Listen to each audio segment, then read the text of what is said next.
Okay, keep it coming. You okay?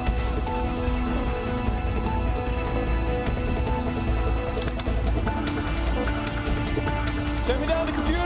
Here it comes.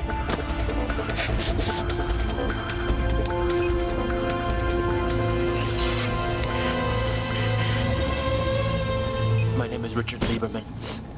I am the scientist in charge of, I was the scientist in charge of Yellowstone Volcano Observatory.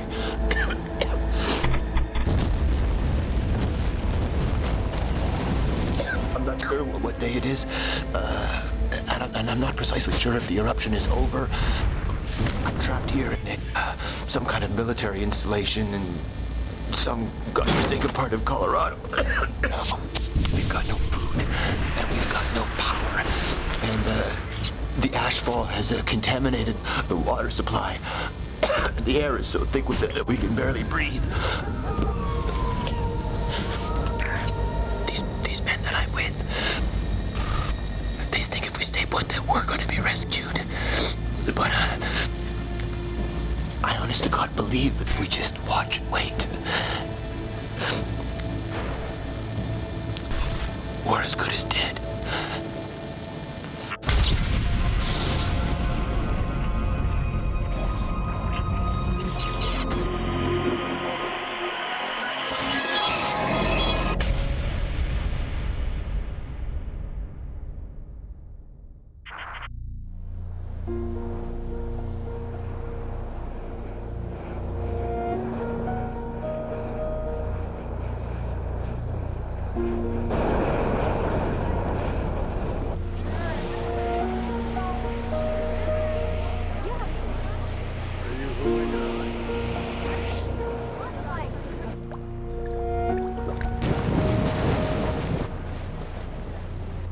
Before it all happened, many visitors to Yellowstone were blissfully unaware that it was volcanic. After all, where was the cone-shaped volcano, like Mount St. Helens or Vesuvius? They didn't realize that they were actually standing on top of it, that beneath their feet was one of the largest volcanoes in the world. The truth is, we were only just beginning to understand the workings of the park ourselves. And Virgil, the virtual geophysical imaging laboratory, well, that was going to help us. Or at least, that's what our boss, Michael Eldridge, tried to persuade the press. With it, we can input data from seismometers, GPS instruments, and video cameras strategically positioned around the park to produce a living, breathing 3D model of what's happening here at Yellowstone. Virgil can also help us to understand the park's beating heart. The vast reservoir of red-hot molten rock that lies just a few kilometers beneath where you're sitting now. The sleeping dragon that powers all of the geysers and hot springs, mud spots and steam vents that draw people here in their millions every year.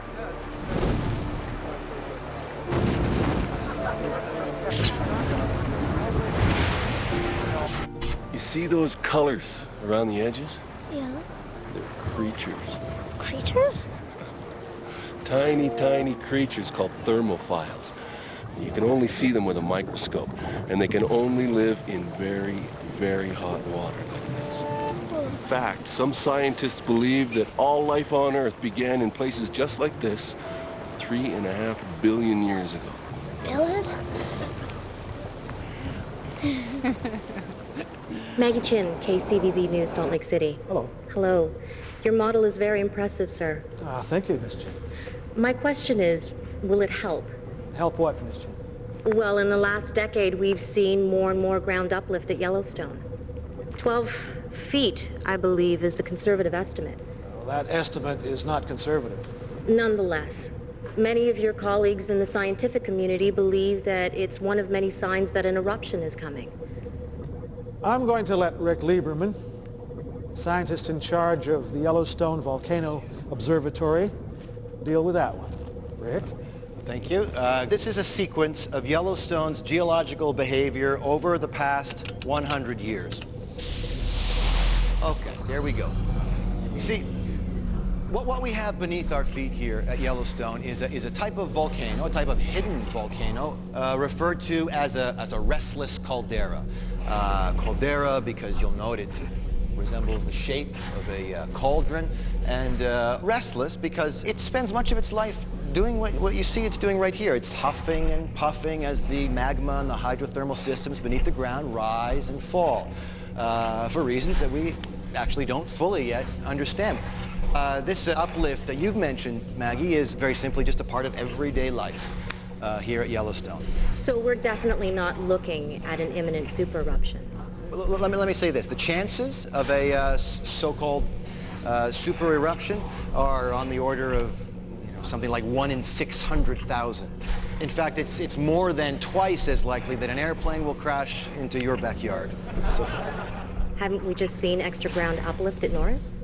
yes, yeah, we have, as a matter of fact, but that may well be hydrothermal. A buildup of water. I'll tell you what, Miss Chin, you give me $10 right now, and I will offer you odds of 600,000 to 1. So if this thing does go up, you'd make a killing. Okay. That doesn't mean you see accept it. I'm not saying you do. Hey, how are you? Hey. Faithful. Hey, William. Look, as Eldridge said, it is a tool. Oh, come on, it's unreliable. We're not relying on it. Hey, what was that? What was that? That was a press conference. That was a joke. We were unveiling Virgil. What did you want me to say? Hello, everyone, this is Virgil, and it frankly has no more of an idea of what's going on down there than we do, but thank you for coming. Buckle up.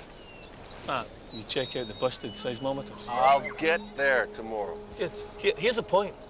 We could have replaced all of those seismometers for the money spent on Virgil. That's the point. Yeah, listen, Big V will have its uses. I'll see you soon. Good to see you, man. See you, pal.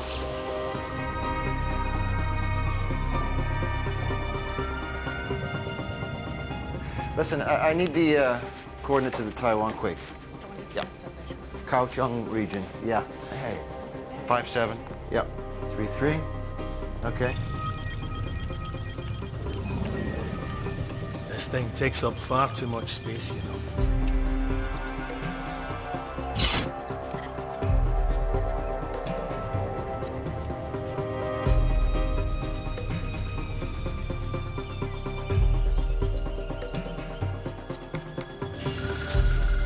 Hey. Thanks, Matt. Guess what this is? You tell me. Pumice. It comes from deep inside a volcano. It's so hot the rock's all melted. But when the volcano blows up, it gets blown high into the sky. And guess what? It floats. Oh, it does. My coffee. How wonderful is that? A rock that floats. Yeah, okay, pal. That's enough.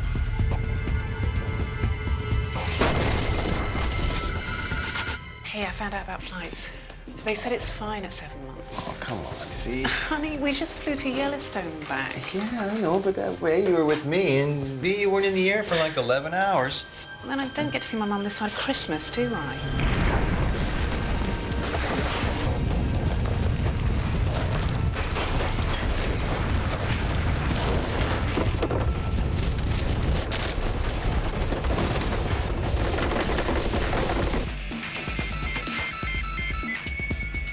What is it?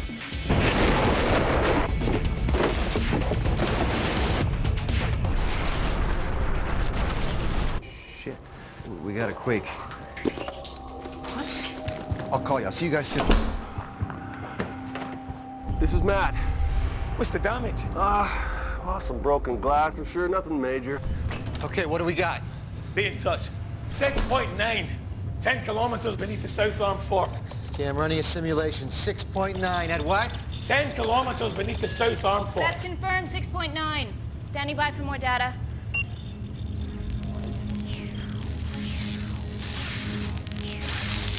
Give me the webcam images of the fishing bridge area. Over, say the last 5 minutes. Whoa, go back.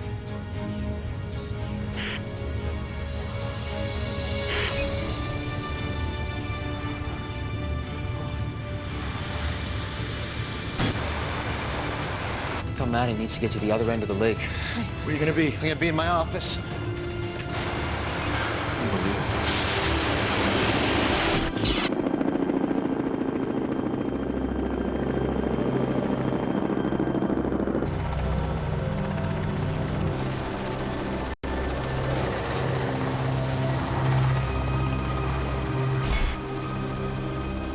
Fortunately, due to the remoteness of the area, damage was limited. But tragically, 9 bodies have been recovered so far, 3 of them children. All from the fishing bridge area of the park. As well, 43 people have been taken to hospital with various injuries, some of them life-threatening. I'm going to hand you over now to Mr. Rick Lieberman of the USGS, then we'll take some questions. Rick? The earthquake, a 6.9 on the Richter scale, occurred at 12:13 local time, centered at a depth of 10 kilometers beneath Mount Sheridan, at the southern end of Lake Yellowstone. The earthquake triggered a landslide off the South Arm Fort, which in turn caused a tsunami wave to hit the northern shore here a few minutes later. All indicators suggest that this quake was not volcanic, but was tectonic in its nature, caused by a grinding together of the Earth's plates along a known fault line. The pattern of aftershocks of decreasing magnitude is consistent with this type of seismic activity. Any questions? Is it true Old Faithful is stopped? Yes, that is true. However, ground movement can both block and unblock hydrothermal features. Has there been any effect on the uplift at Norris? No, not that we've seen at all, no. Are you still sure that there isn't going to be an eruption, Mr. Lieberman? As I've said, Miss Chin, this earthquake was not caused by volcanic activity, as far as we know. We are increasing our alert status to yellow, which, as you know, does mean watch. Yep. Does that mean you're not ruling out an eruption? Look, Miss Chin, Yellowstone has sometimes as many as 3,000 earthquakes every year. None of them followed by eruptions. Now, everything points to this being a one-off tragic accident. The truth? We had the Hebgen Lake earthquake in 1959, a couple of miles from Yellowstone. 7.5 in the Richter scale. Massive landslide, 29 dead. And it didn't indicate a damn thing. Again in 1975. Mag 6, it didn't either. I mean, hell, I'm a politician, not a scientist. The USGS guys tell me it's another Hebgen Lake. I got to take their word for it. You know? You go on the available facts. Problem was that the place the size of Yellowstone, we didn't have all the available facts.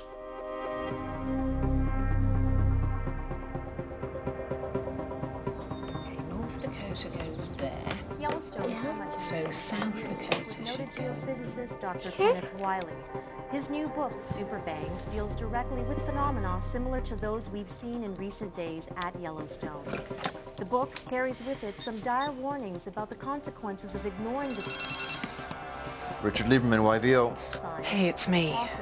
You better take a look at KCVZ News. I will do that, thank you. I'll call you back. I think we have good reason to be concerned.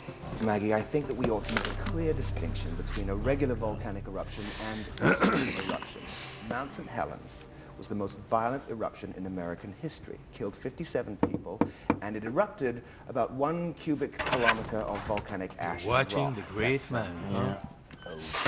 Now let's say that this cube here represents the amount of volcanic material ejected by Mount St. Helens. Now in volcanic terms, it's a tiddler. Krakatoa, Tiddler. the Indonesian volcano that erupted in 1883, was 17 times larger than Mount St. Helens, killed 36,000 people, and it's represented by this cube here. Finally, we have this. This is 2,500 times the size of Mount St. Helens. This is a supervolcano. This is currently sitting underneath the ground at Yellowstone Park. And when was the last time one of these super eruptions happened?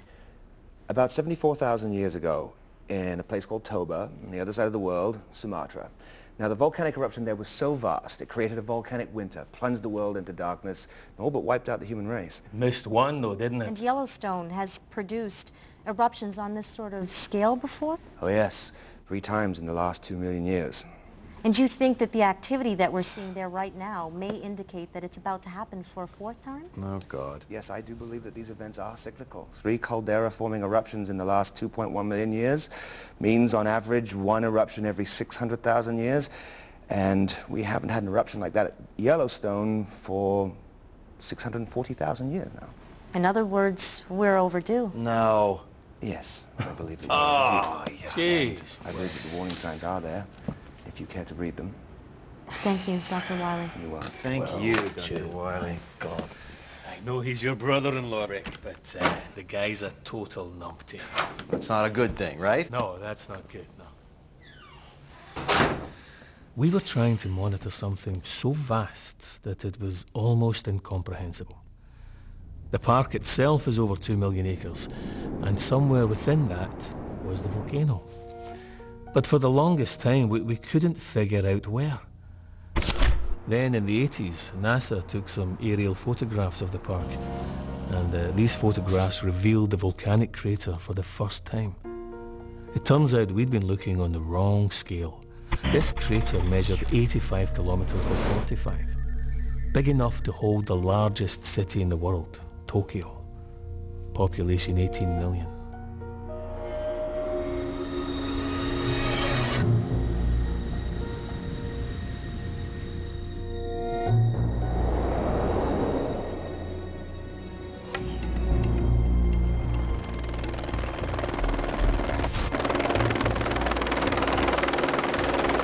Yes, I did see Mr. Wiley on the television.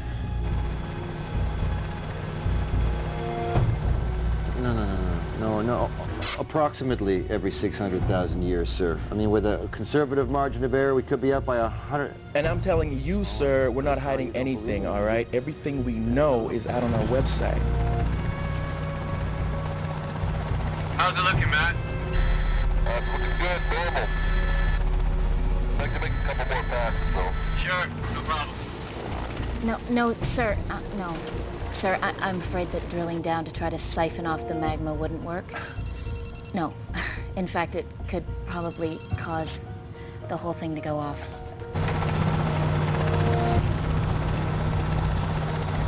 Yeah, I don't like that. Can we get down there? It's all true. This thing's ready to blow in a matter of, well, days, if not hours, and absolutely everybody is going to die horribly. You're welcome, Your Holiness. Nice. CO2 levels are good up here. It must be ground level CO2 that's killing those trees. Yeah, it looks like those trees are dying.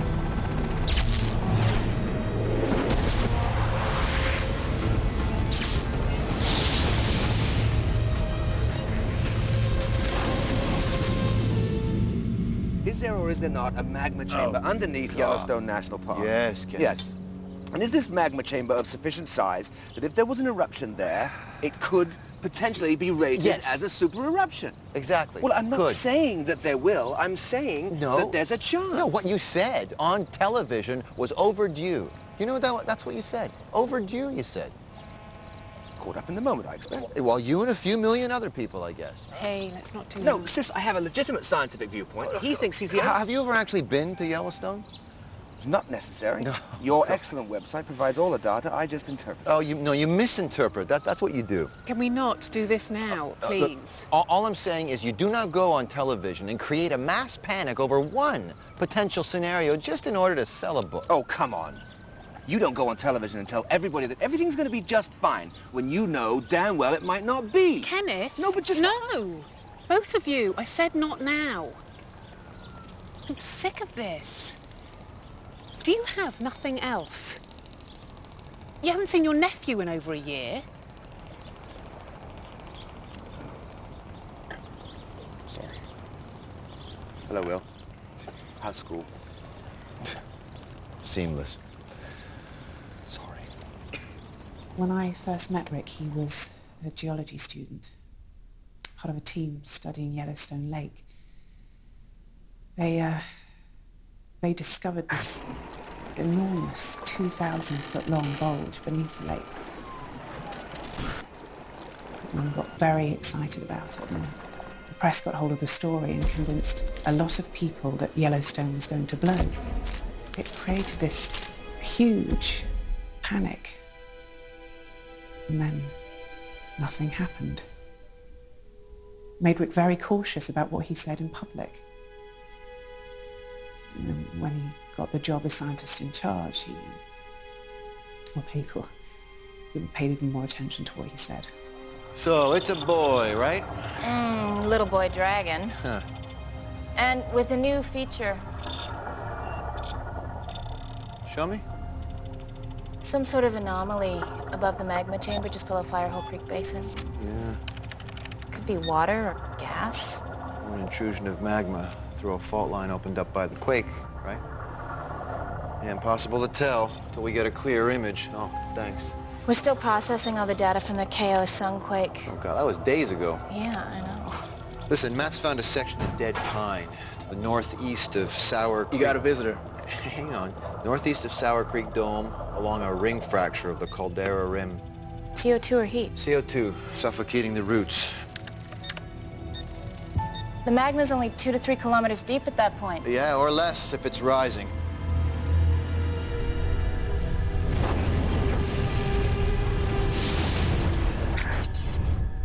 All right, so who is it? Wendy something from FEMA. Wendy Rice? The undersecretary in charge of the Federal Emergency Management Agency is here. You told her to wait in my office? You're fired, Dave. You can't fire me. Yeah, you're lucky that's true. I'm sorry. Ms. Rice. You've caught me off guard. Sorry. I'm Richard Lieberman. Yes, Rick, I recognize you from the television. Oh. Just call me Wendy. Thanks. Well, sorry about the mess, Wendy. No problem. It's been a busy couple of days. Please, sit down. Yeah, I'm just going to cut to the chase, Rick. I want to know if we should be worried about this.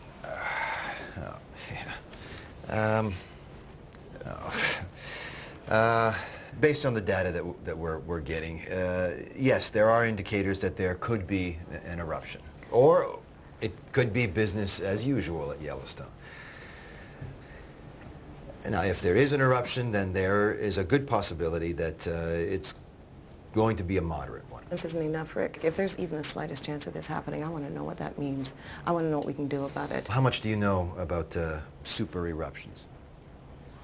But super in front of eruption, I don't imagine it means better. Can I show you something? Please. Okay.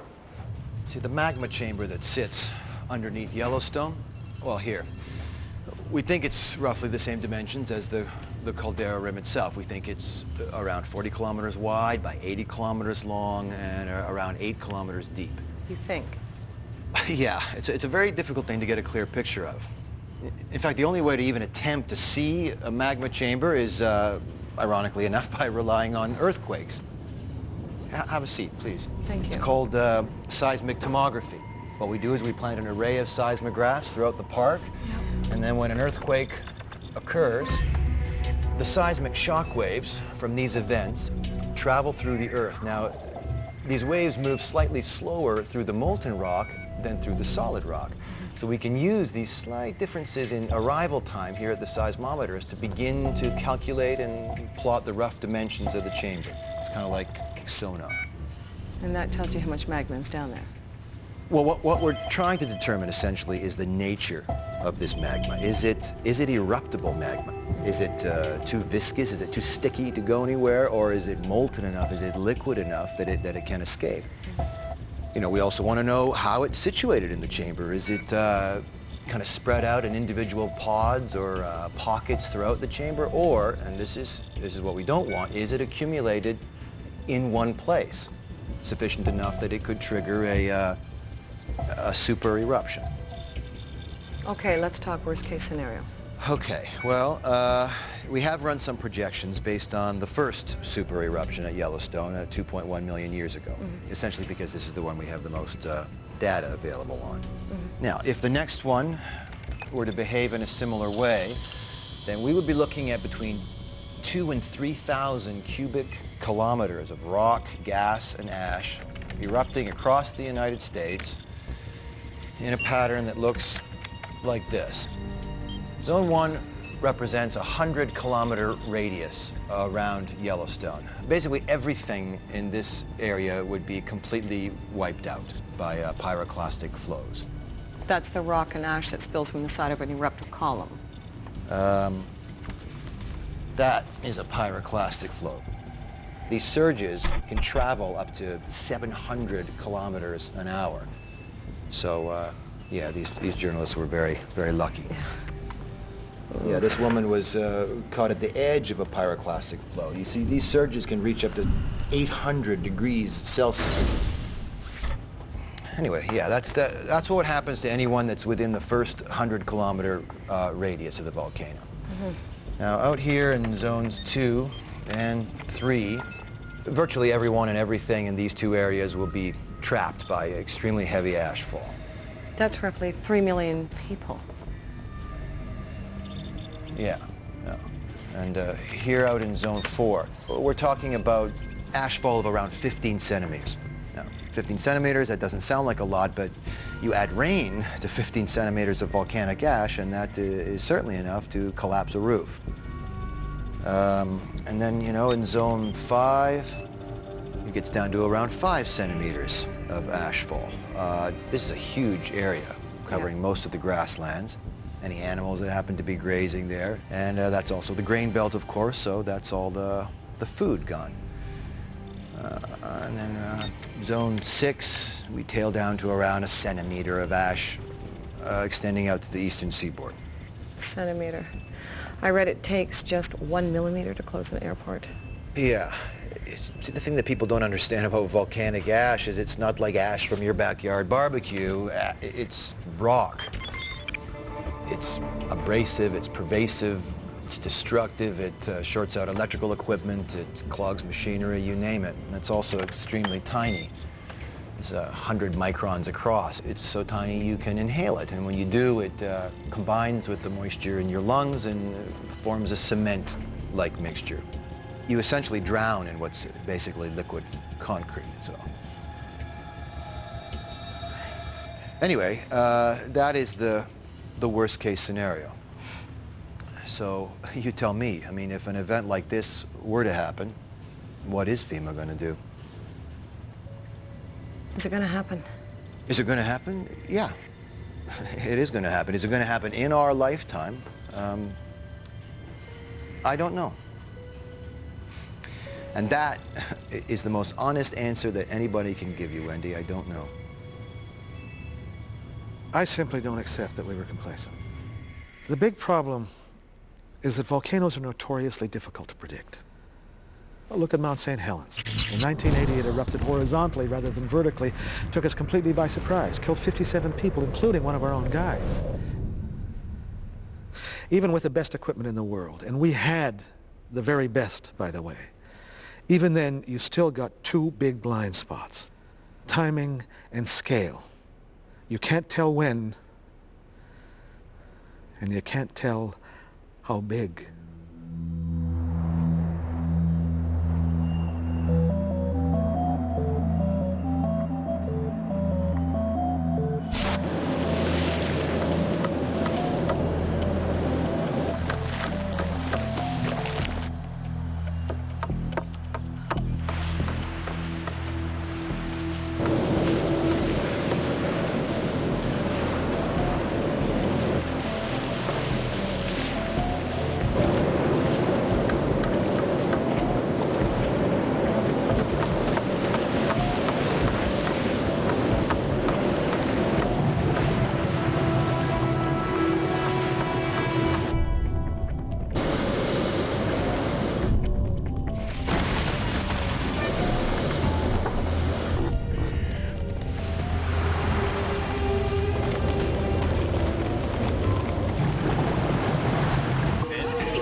weather stations. Re-establish an exact location.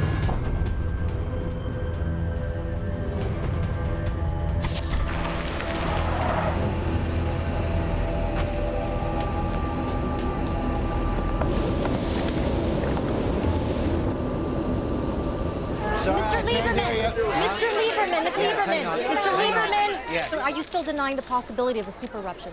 Norris, as I've said to you before, Miss Chin, Norris was a hydrothermal event, and by no means a surefire indicator of volcanic activity. And certainly not on the scale that you are referring to. Nevertheless, we have issued a code red warning because we don't take these things lightly. Yes.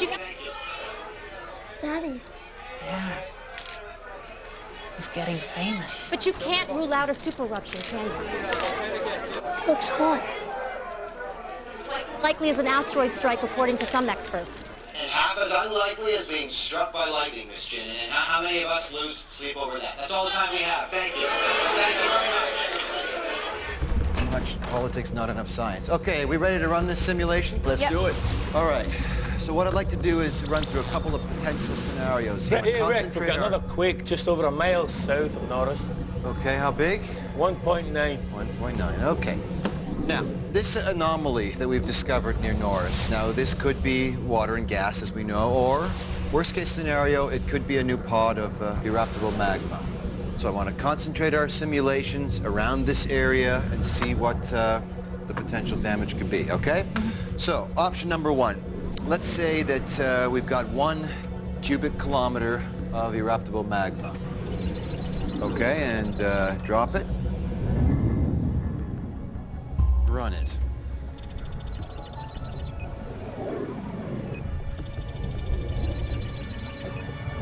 No eruption. Based on option 1, seems not. All right, then let's keep all the other parameters the same, but increase it by 5, so we'll make it 5 cubic kilometers.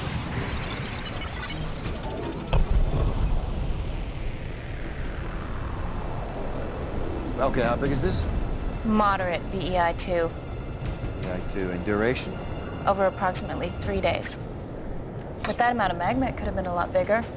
Okay, let's increase it by another factor of 5 and make it 25 cubic kilometers. Okay. Whenever you're ready. VEI5. Mount St. Helens size. Right. So 10 times more magma, 1,000 times more eruption. Potentially. Okay, so let's increase it by another factor of 5 and make it 125 cubic kilometers. This time, let's just run it this time just from the hydrothermal blast. Sure.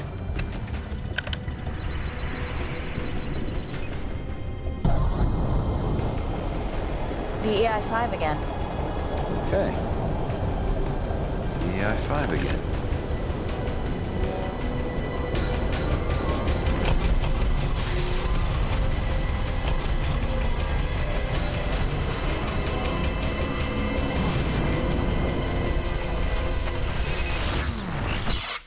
Whoa. What happened? Computer glitch? Okay, tell me what we just saw. All right. All right, I'll say it. If we have a reservoir of melt down there that's larger than 125 cubic kilometers, then this model is telling us that even a moderate eruption near Norris could destabilize the rest of the chamber and trigger a VEI8. Super eruption. That's great, great. And if frogs had wings, then they wouldn't bump their little green asses hopping around, eh? If there was a pocket of melt over 125 cubic kilometers, then a possible eruption at Norris may trigger further eruptions, which maybe, just possibly, could register as VEI8. Brilliant. Great. Jesus, you're letting yourself be spooked by a video game. Whoa. Just because there's a lot of magma down there doesn't mean that it's all going to come out. Big magma chambers can produce big eruptions, but they can also produce small ones. The real question is, what is the trigger that can set an eruption off. An earthquake, perhaps, opening up the roof of the chamber and allowing the magma to escape. But you see, many of the earthquakes at Yellowstone over the previous 600,000 years could have done that. And so far, not one had. To find out what was really going on at Yellowstone, we needed better images of the chamber. We also needed to see what was going on at ground level. We needed to be there. How close are we here from Norris? 25 kilometers as per handbook rules. Exciting, huh? Oh, yeah. Very exciting. With any luck, it'll erupt. Well, we have such a good view.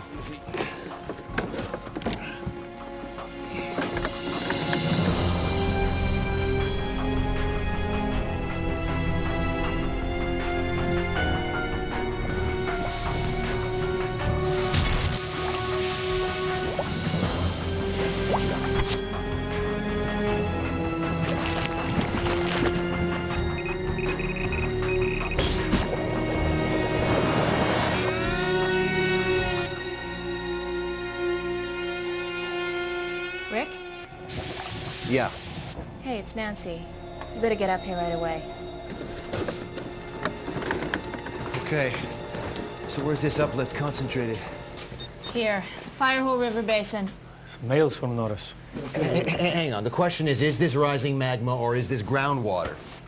I could make a plausible case for either. Yeah, I know you could. Another 2.2 to the northeast of Norris. That's the third today. So, we got another swarm coming?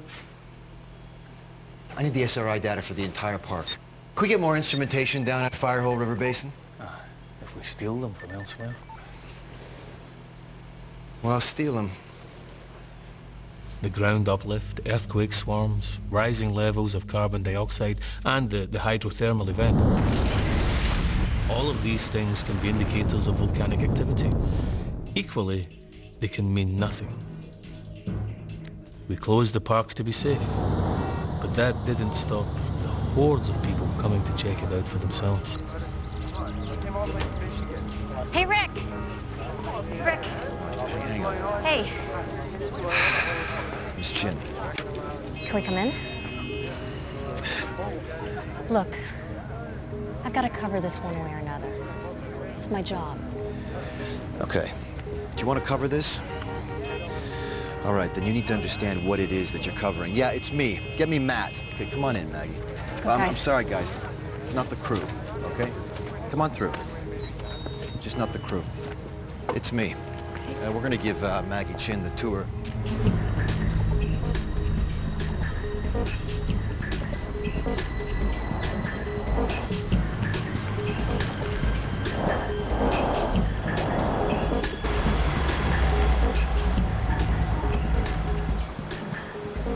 Take a look up there.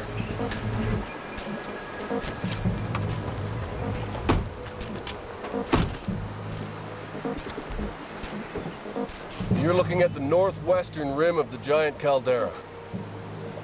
It's where the ground fell over 1,000 feet after the last super eruption.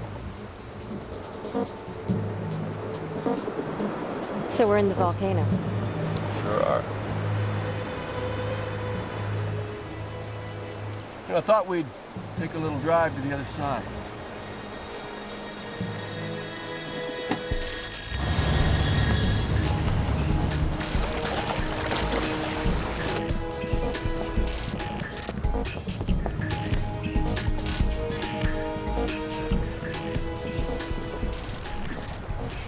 So, what can you see? Yellowstone Lake. Okay. Now look out across the lake to that range of mountains on the far side.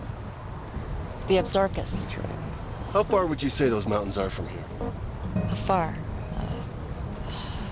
10 miles? Roughly 15. Now those mountains are where you'll find the eastern edge of the giant caldera. The western edge is about another 15 miles behind us.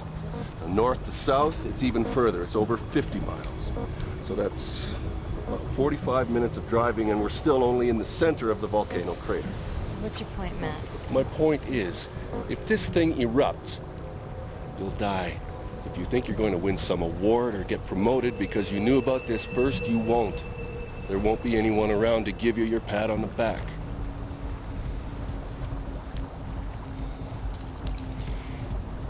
Ma'am, you need to get some perspective.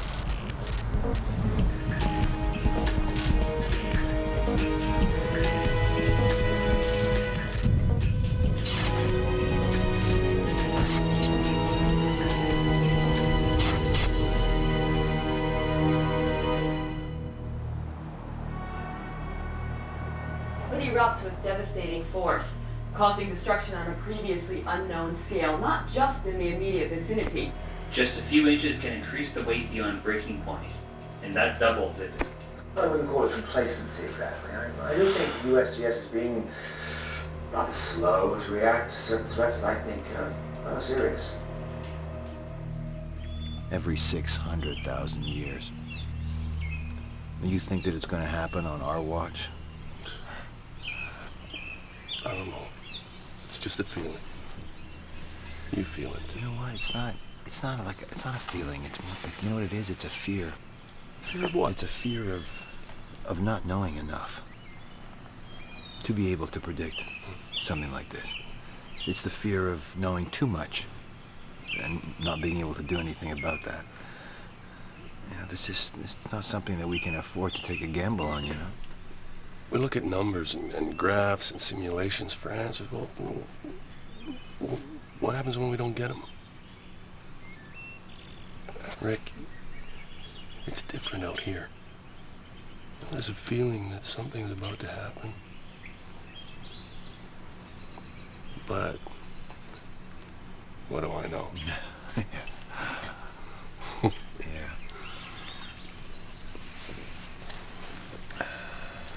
So Fiona said she wants to go to England. Talk and to my wife again? You won't let her? She's 7 months pregnant. You know, that's a long flight. Yeah.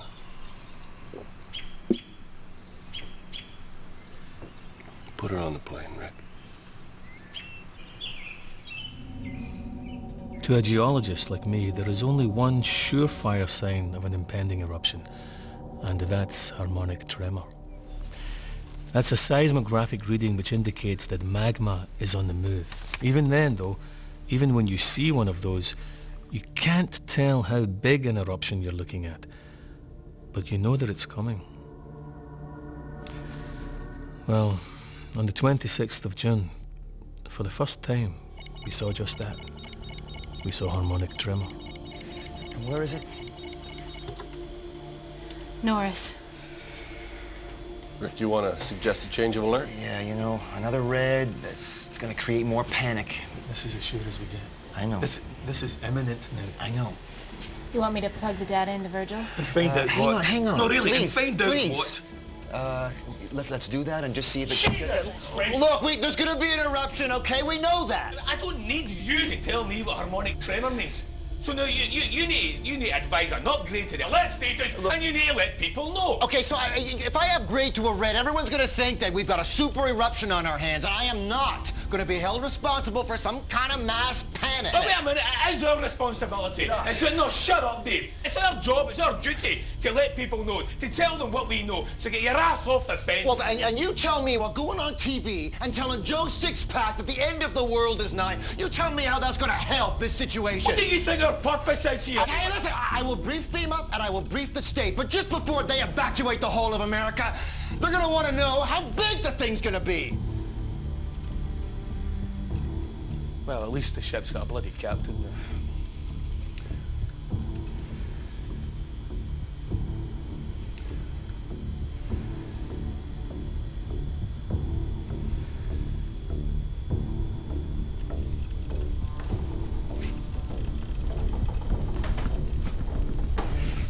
Guys?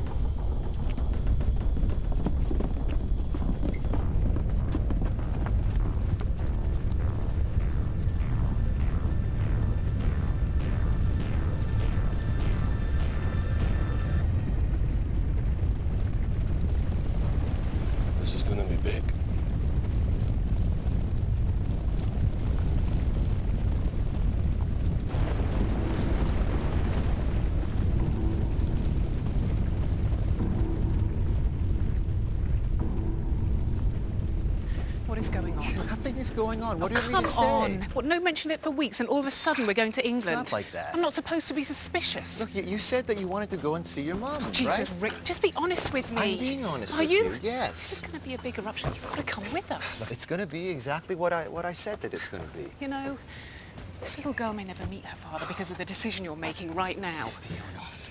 Come on, we all believe that this is going to be a moderate eruption. And yeah, things are going to go, you know, a little crazy in this country for a while because everyone's nervous right now. God, Rick. That's why I'd just be happier if you both were in London when all that's going on. And then when things calm down, and then I'll come and I'll see you. Can I go on the plane now? Yes, you're going to go on the plane now. You take care of your mom, okay? Okay. You call me when you get there. I will. Be good on the plane. See ya.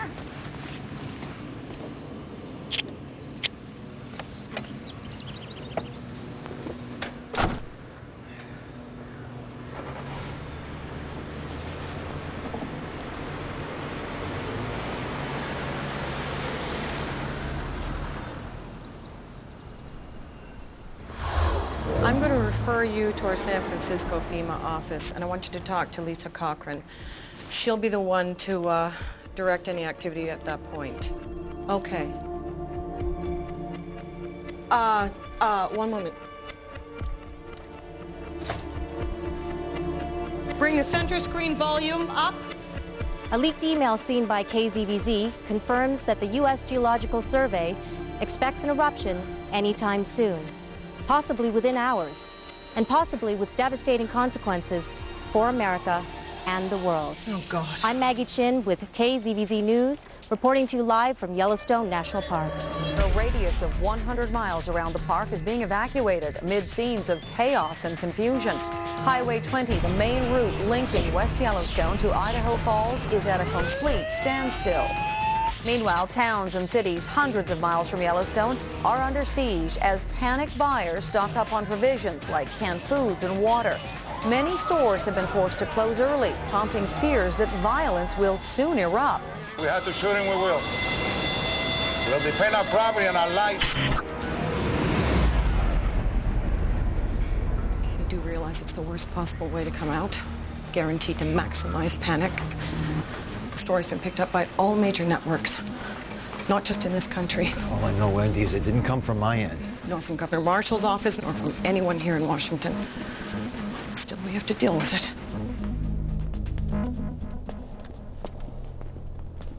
Sir, this is Rick Lieberman. Hey. Rick, Joe Foster, Secretary for Homeland Security. Michael, you know, of course. Hey. Governor Marshall should be joining us at any moment. Didn't expect to see you here. Hello, everybody. Really glad you could join us. Half my state's about to be vaporized. I thought I should attend. Rick, please have a seat. I'll get straight to the point. This leak hasn't just caused chaos here, but around the world. Well, it certainly didn't come from USGS. Nor FEMA. Here, all right, people, the buck is well past. Wherever it came from, the media have got hold of it, and now we have got to address it. So, Rick, what I'm going to ask you is very simple.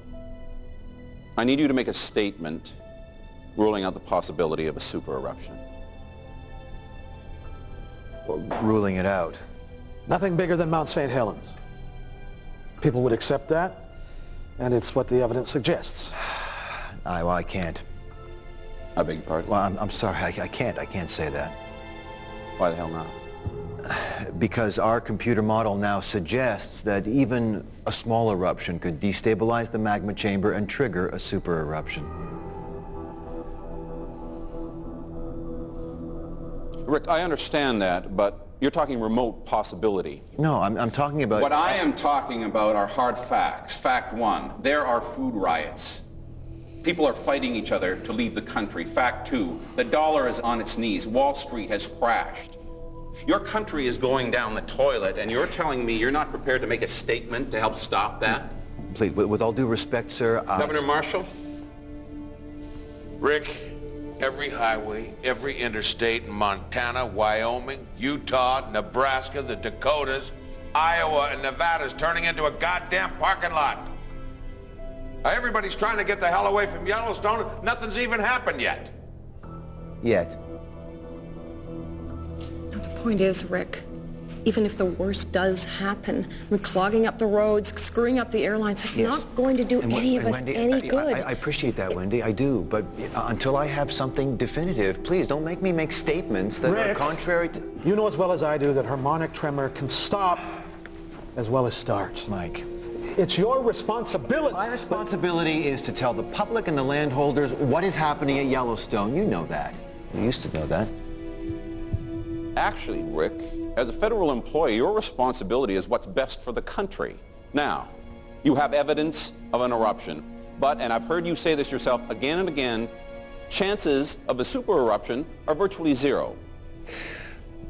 No, you are right, but Then I really don't see what the problem is here.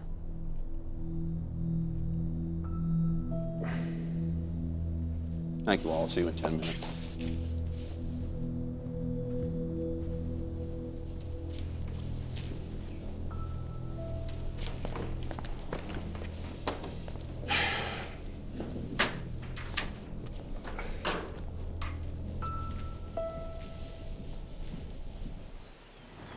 Well, tremor's strong and constant. I'm plugging the coordinates into the seismic image. Should give us a clearer idea where the magma is. Good. You get everything you need, Dave? I think so. Right. Well, enough to get me going until you guys join me tomorrow. Oh, we'll be out of here first thing. All right. Don't leave it too long. Don't worry. Okay. You out of here? I'm out of here. See you tomorrow. You take care, man. Ladies and gentlemen, as you know, Rick's on TV. America and the world has been watching with growing anxiety the developing situation at Yellowstone National Park.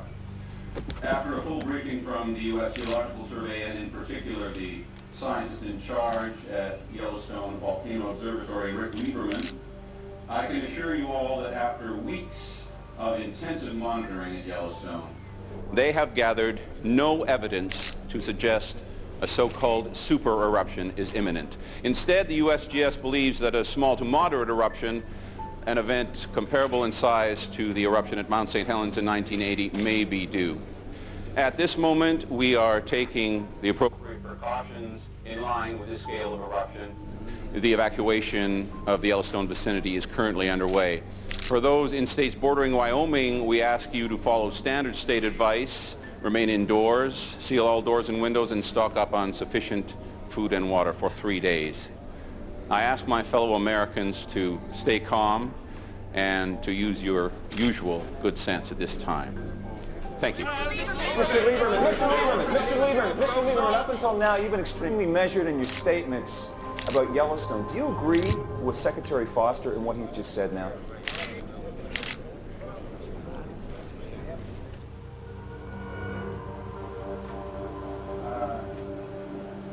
Yes, I do. Thank you. What?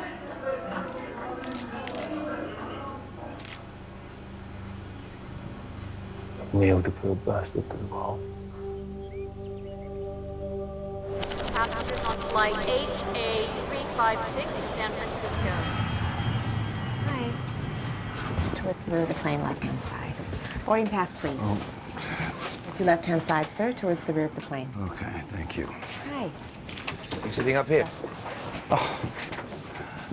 Hello there. No, I'm back there. Important business in Washington, and USGS has you sitting in the back of the plane. I recommend a sweet publishing deal. Big TV star like you. Yeah. Oh, there. I take it you had a gun to your head this afternoon? Yeah. You could say that. Fiona and William? Oh, they're on a plane to London. Oh, see ya.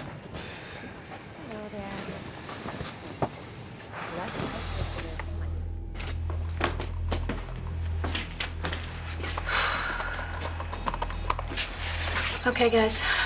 The last number's in. Fingers crossed.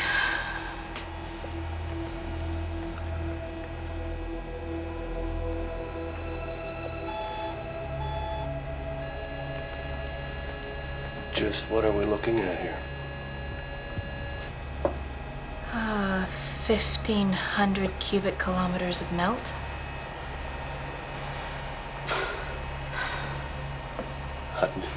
1,500. That's just the top of the chamber. Is it eruptible magma? Is it too viscous? Is it too sticky to go anywhere? And this is what we don't want. Is it accumulated in one place?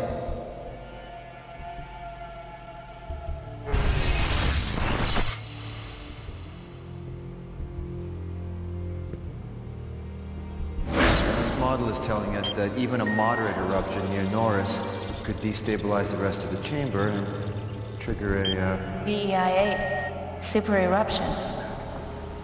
Jesus, you're letting yourself be spooked by a video game. There's gonna be an eruption, okay? We know that. I don't need you to tell me what harmonic tremor means.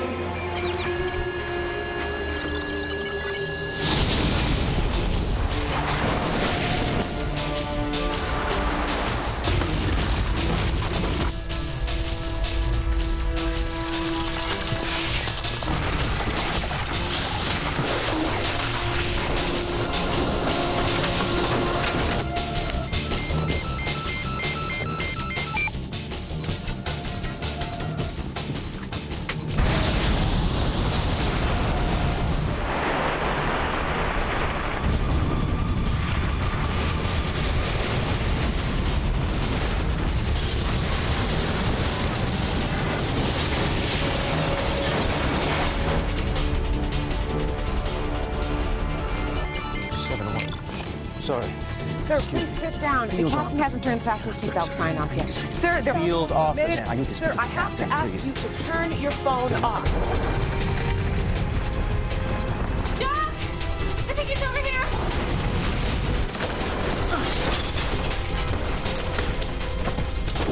Ah, don't touch my arm!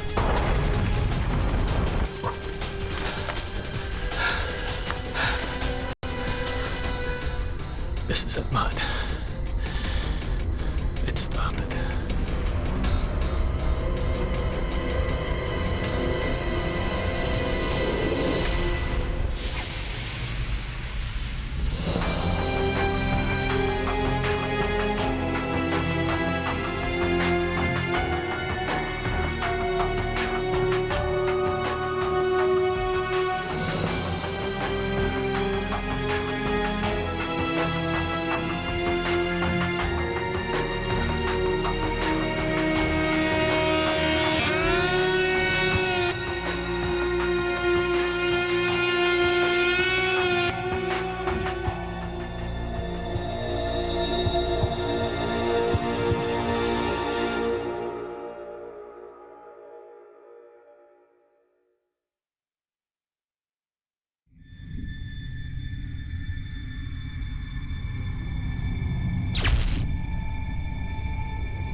Is there or is there not a magma chamber underneath Yellowstone National Park? Yes. And is this magma chamber of sufficient size that if there was an eruption there, it could potentially be rated as a super eruption? Could, right? Precisely, could. If there is an eruption, then there is a good possibility that it's going to be a moderate one. This isn't enough, Rick. If there's even the slightest chance of this happening, I want to know what that means. Then we would be looking at between 2,000 and 3,000 cubic kilometers of rock, gas, and ash erupting across the United States in a pattern that looks like this.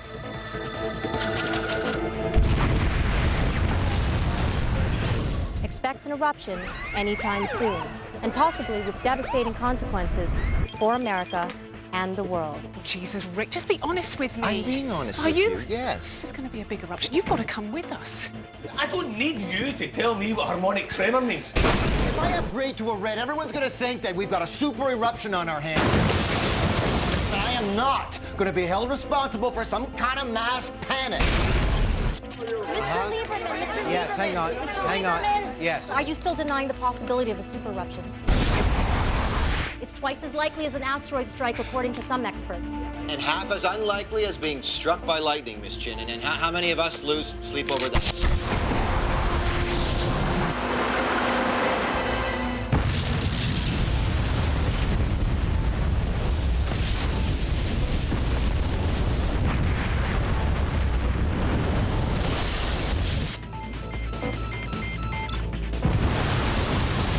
The captain hasn't turned the fasten your seatbelt sign. This is it, man. It started.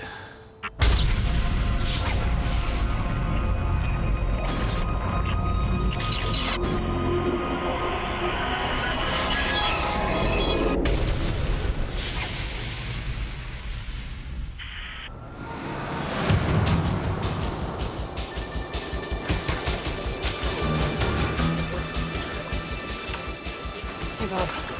Nice dress. I'm sorry to haul you away. No problem. Who have I got from USGS? No one. What? You can't get through to their field office at the moment. Hey, Dave. Michael Eldridge is on his way over. Is this vacuumetry all we have on this? Yeah, and it's only a projection. What? Okay, Air Force, I need a plane up there as close as they can get taking a look at this thing. Let's brief the White House on little we know so far. Dave, get Vac on the line. I want to talk to Governor Marshall in Wyoming, Joe Foster at Homeland, and keep trying the Yellowstone field office. And Bob, please get me something else to wear. Sure. Mary?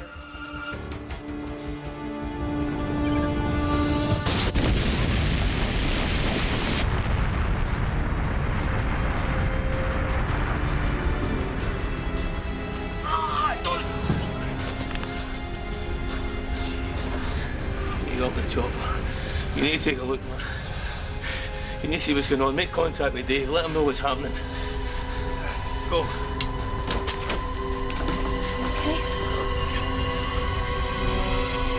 There are two kinds of volcanic eruptions, red and gray.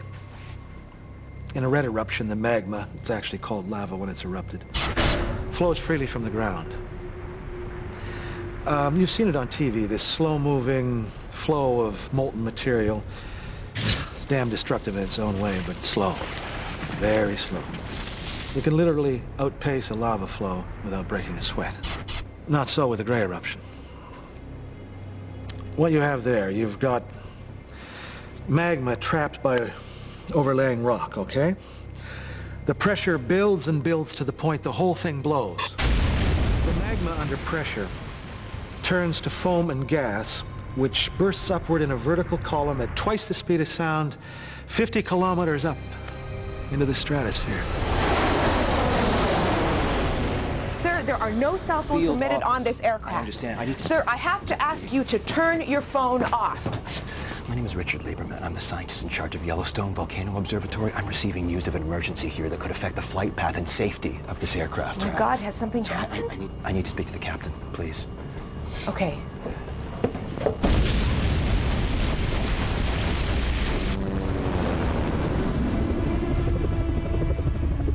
Dave, come in, Dave. This is Matt. Damn. Dave, this is Matt. Hey, Matt, it's me. I'm heading out to Bozeman. Where are you? Just to the northeast of Norris. What are you seeing? Oh, it's a single vent, moderate size for the moment. How far from Bozeman are you? About an hour. Okay, listen. Rick is on his way back from Washington. We got shaken up pretty good back at the field office. It's completely down. What can you do for us? I'll be up and running in 30 minutes. It's been estimated that within the first hour, 100 million tons of pumice, rock and ash were ejected, powered out by something with the explosive force of 1,000 Hiroshima bombs.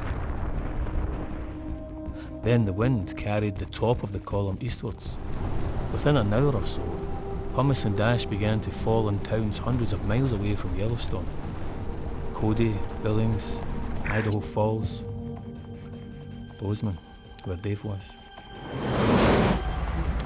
Can you give me a hand? I just got a few things in the back of the truck to unload.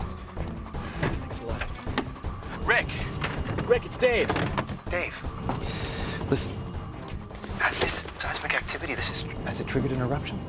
Yeah. Matt said it's a single vent. Okay.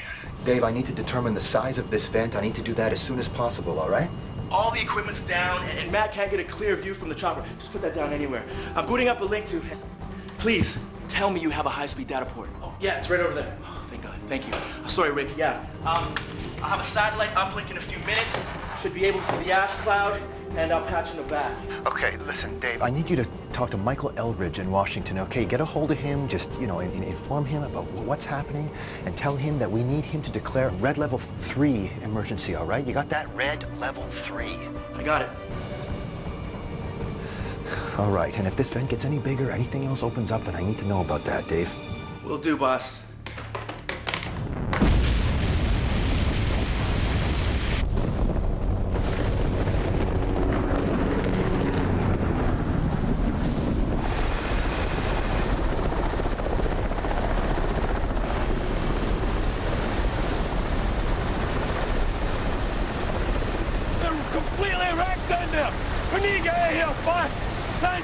Chopper, go! Me, why? Because I say so, go! No, you're hurt, Doc! We'll take the truck, you go! You go, you need a doctor! Right, Sigma,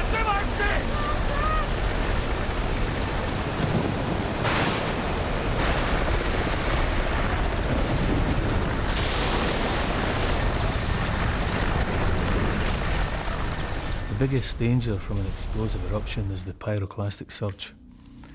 It happens when the pressure of propelling the eruption column up into the air fluctuates for just a second, and part of the column spills from the side of the volcano. The surges from Mount St. Helens flattened every tree within miles and killed over 50 people. Let's just say we weren't going to hang around to watch that happen at Yellowstone. Get going!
Field office too close.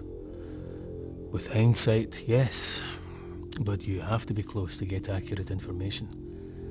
And no one could have anticipated the size of that surge, its direction, or its speed.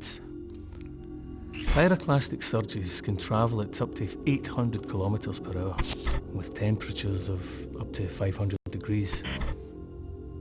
They incinerate everything in their path, absolutely everything. It's hell coming towards you. They didn't stand a chance. All of them? Are you sure? Yes, I'm sure. I just talked. Oh, Jesus. All right, where's Jock? Mm-hmm. No, I'm walking into FEMA now. Just hang on.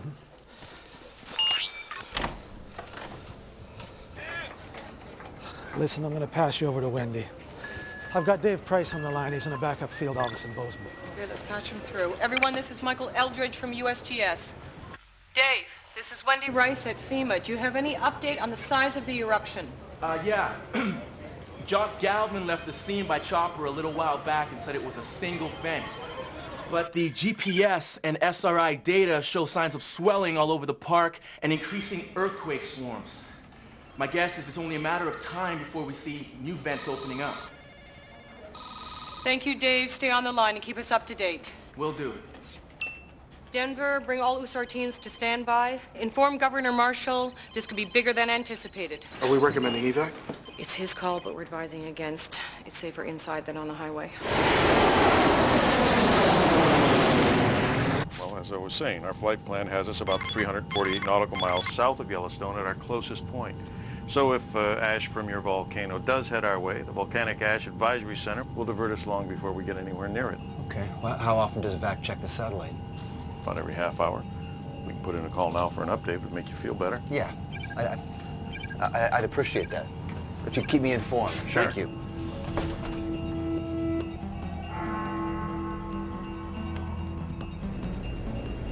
We're just getting reports, unconfirmed so far, of a major volcanic explosion in Wyoming in the United States. Will! Early reports from Wyoming say the eruption has killed literally thousands of people. Many cities near the volcano in the Midwest have been destroyed. Authorities now fear a humanitarian catastrophe on an unprecedented scale.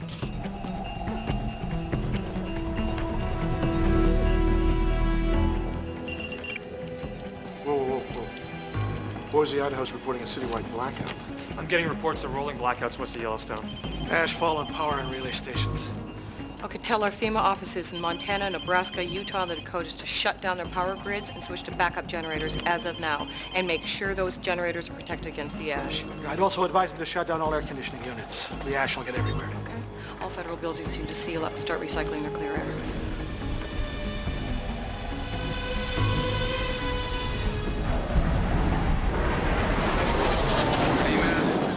Trigger 2, over. Go ahead, Trigger 2.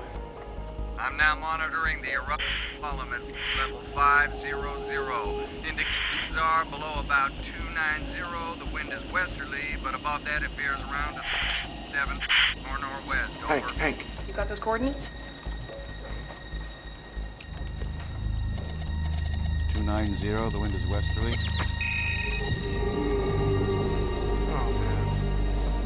Directly across major commercial air routes. Hank, I want all airspace across the central USA cleared and put east and west coast on standby. Michael, where is your guy? I need him here. Rick Lieberman? Yes. He's in there somewhere. He was flying back tonight. Okay. Anyone need some blanket? Here you go.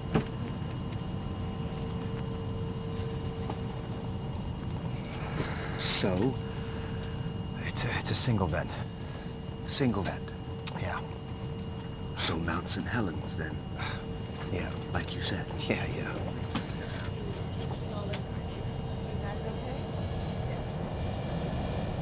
What's that? What?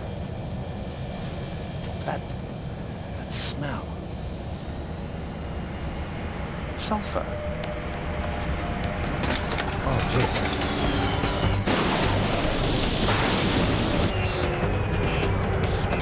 Okay, we lost 2 and we're losing 1. Lost both engines. Throttle back, both. I have control. Right beginning, 180.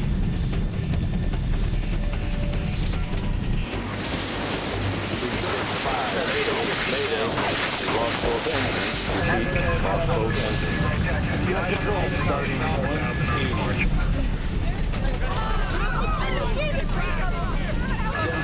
Denver Center, which is Harper Hill. Take your seat now. Lost both. Mayday.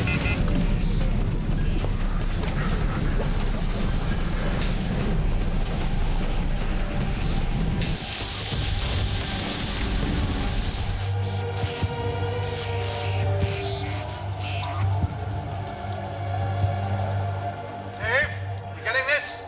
Yeah, I got it.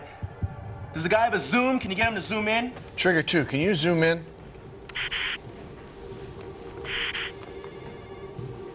Wait. Oh. Hey, you see that, Michael? Another one. Yeah. Yeah, that's bed number 2 opened up now. While it was just a single eruptive column, there was still a chance that things would be okay.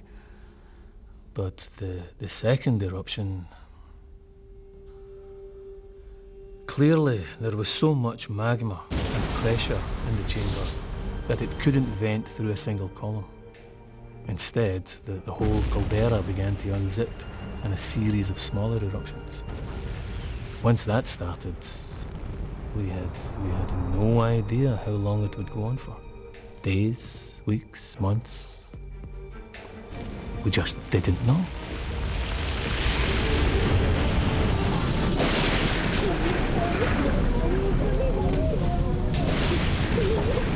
Wing anti-ice, engine anti-ice, the PU.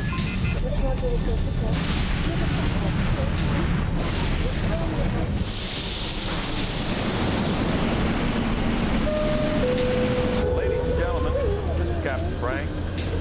We'll very shortly be making a precautionary landing in Cheyenne. The ash cloud has blasted the cockpit window. We're landing blind. On the back of the seat in front of you, clasp your hand under your knee.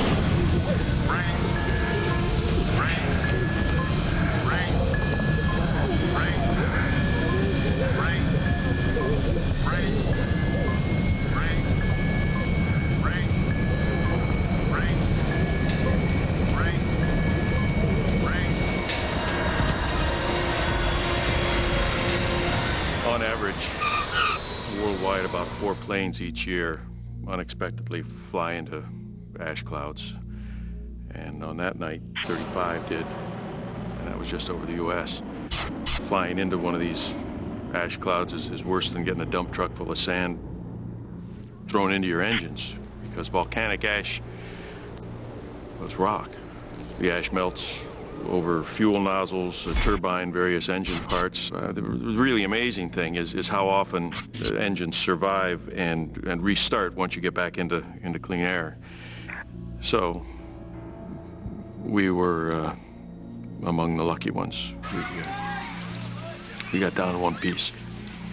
And by the time we did get down, no one else was taking off anywhere.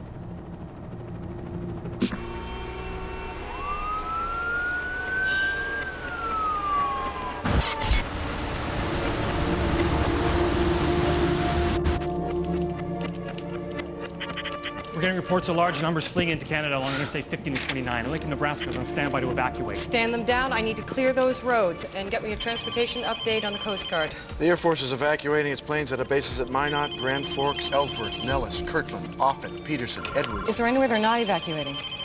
The East Coast, basically. Thank you. Wyoming's declared a state of emergency. They've asked for a federal disaster to be called.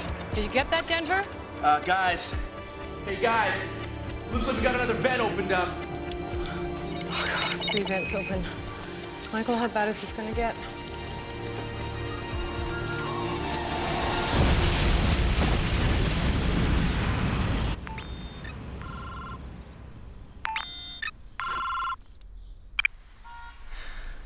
Hello? Hey, it's me. Rick, where are you? What's that noise? It's sirens. Listen, Yellowstone's erupted. What? I can't talk now. I'm with Ken, and we're making for the FEMA office in Denver. Denver? Why? When I get there, I'll call you. No, wait a minute, Rick. Listen, you know, I feel... Hello? Rick. Are you there? Rick.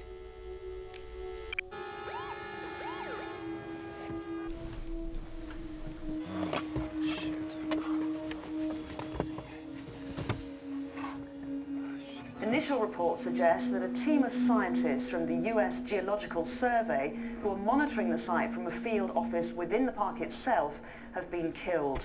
The local towns of West Yellowstone and Bozeman are being evacuated amid scenes of panic and confusion. Well, meanwhile, the growing ash cloud is spreading south and east from Yellowstone, raining down its potentially lethal contents across a vast area. The ash is bringing the roads and freeways to a total... Find military installations. What are you doing? Hang on. Okay. Okay. There is a military installation about 4 clicks this way. They might have a comm links to FEMA. We're not gonna walk. We can't stay here, Ken. Pop the trunk. No, Rick, for God's sake, Rick, it's volcanic ash. We can't go out in it. When Vesuvius erupted, the people of Pompeii stayed in their houses. How do we know that, Ken? It was preserved in volcanic ash.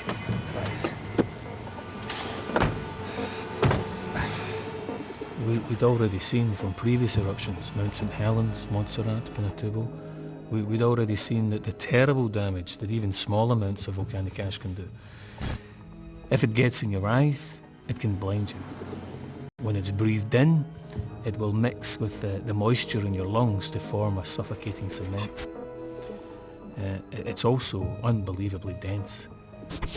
Just 20 centimetres can collapse a roof, half that amount if the ash gets wet. Only people living within a 100-kilometre radius of Yellowstone had been evacuated. Everyone else, caught under the ash cloud, was in serious danger.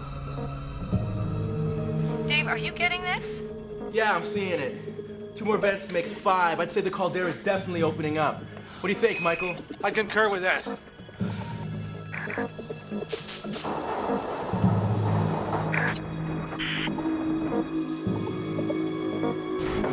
Dave, are we losing you? I believe that's here, on the roof. Hold on.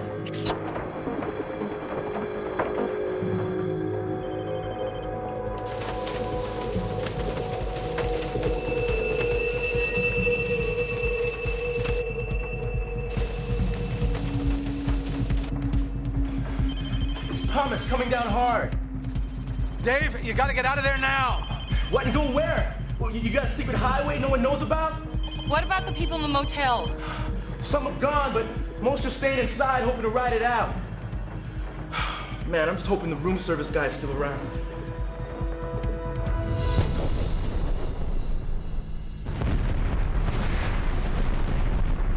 Mum, I'm off to the shops. I won't be long. But it's not even 8 o'clock yet. Yeah, I want to be first in the queue. What makes you so sure there's going to be a queue? This is London, Mum. There's news of a coming crisis. Of course there's going to be a bloody queue. Hello? No. Thanks for letting me know. Yeah, okay. Bye. That's Rick's boss. We're still trying to locate him. Don't worry, darling. I'm sure it'll be all right. Mum, he's under the largest ash cloud ever witnessed. So is Ken. Do you not get it? I'm sorry. I'm sure you're right. I won't be long, okay? Keep an eye on Will.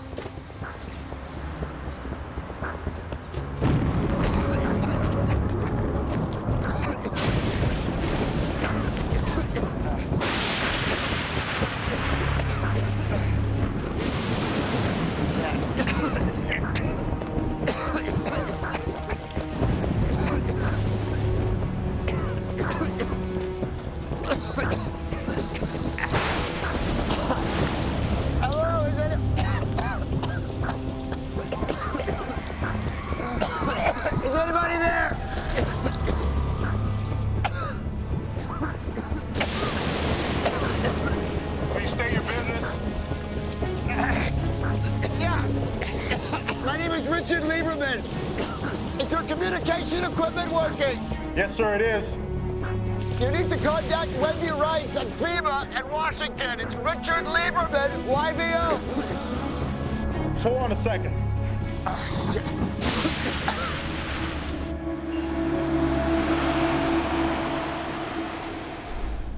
There'll be a living hell beneath the astronaut. It will be swelteringly hot. It will be sticky, and it will be extremely dangerous. And what can people try to do to help themselves? Well, if they're caught out in it, they're going to have to try to seek shelter. Or if they're living in buildings which aren't well constructed, then the roofs are going to collapse. So they need to find somewhere safe.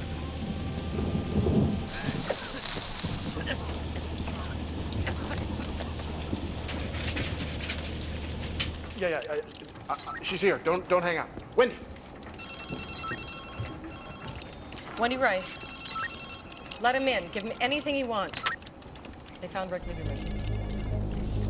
I'm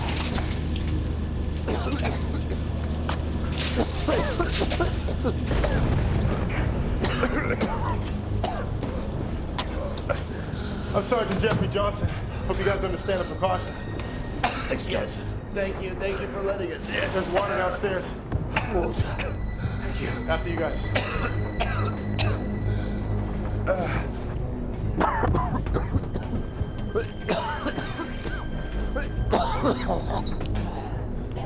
Follow me. What is this place? It's an old Cold War bunker, sometimes used as a relay station for NORAD. Are you based here? No, sir, I just service the equipment. I tour all these sites, spent 2-3 days in each one. You've got food and water? For 5 days, for one man. Meanwhile, panic buying strips shelves across the Midwest as fear grows over the duration of the Yellowstone eruption. Financial markets have been... 臨時ニュースが入ってきました。アメリカ・ワイオミング州イエローストーン国立公園の巨大噴火はやっと沈静化した模様です。No sé aún es la escala de la erupción. Las próximas horas serán críticas y Estados Unidos se prepara para soportar. This is what I call a GG, a global geophysical event. It's going to affect everyone on the planet. The government has to start planning now for how we're going to eke out the supplies we have because, well, we really are in for a hell of a time.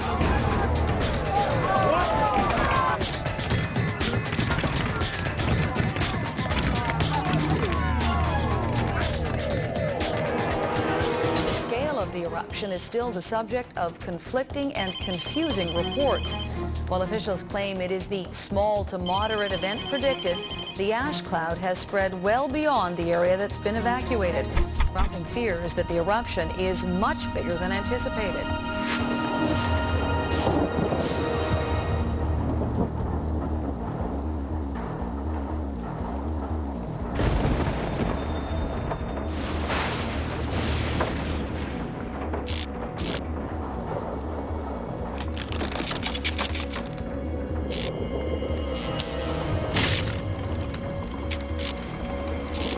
God. I can't believe I forgot about it.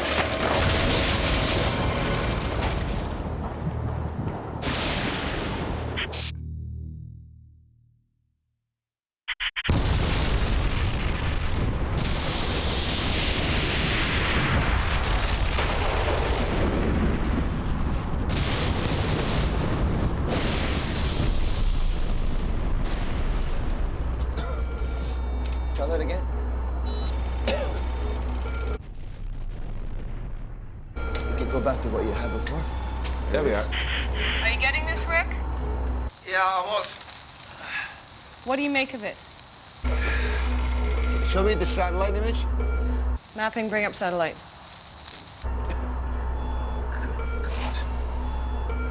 Okay, go closer. That's amazing. Okay, can you give me the thermal image?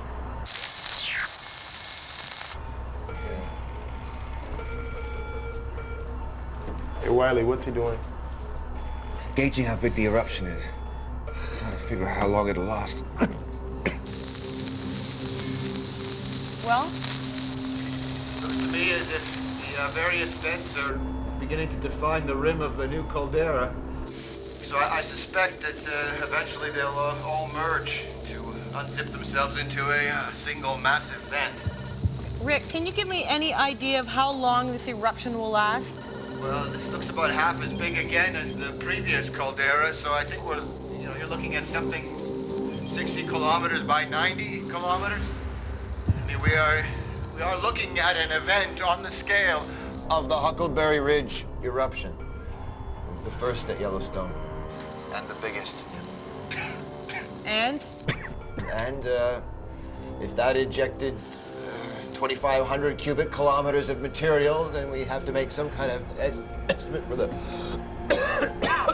rate of ejection, and then you do the math, and you've got your duration. Give me a figure, Rick. Say that again? A figure. Give me a figure. What, you want me to guesstimate? Yes. We're looking at a duration of... Between 5 and 9 days. but it doesn't matter how long it lasts, Wendy. Make no mistake, we are looking at a VEI here. So there's no question anymore. What happened? Lost the link. Let's get that signal back. VEI 8, Michael. Super eruption. Yeah, the worst case scenario. No, it isn't. Jock Galvin, he was at the field office when the The eruption worst started. case scenario isn't a super eruption. The worst case scenario is a super eruption which goes on and on. If a volcano ejects more than 1,000 cubic kilometers of magma, it's a VEI 8. The magma chamber under Yellowstone has the capacity of 25,000 cubic kilometers. Problem is, we don't know how much of that is eruptible magma. But that is what will dictate whether this eruption goes on for days or for weeks.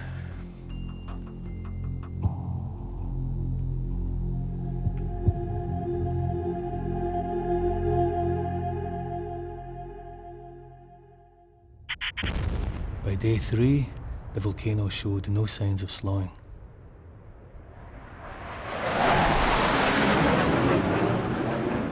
The ash cloud had covered 3/4 of the United States. Cities like Chicago, St. Louis, Detroit, Minneapolis, they were at a total standstill. Roads, railways, airports were all closed. The power supplies failed. The water was polluted.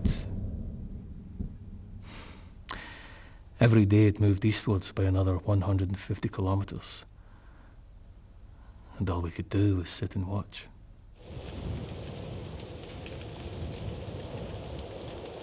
So you guys are brothers-in-law? He married my sister. I didn't approve. She needed some sanity in her life. Oh, well, she got that, didn't she? Married to a man now who works on top of an enormous volcano.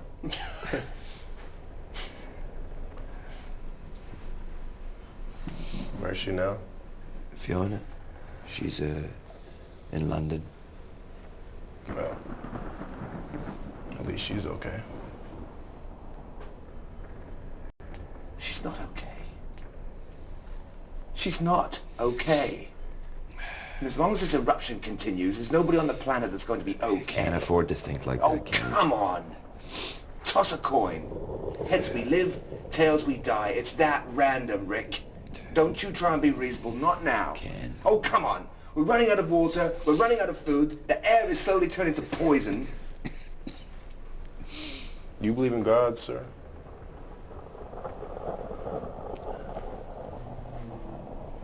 God? Yeah.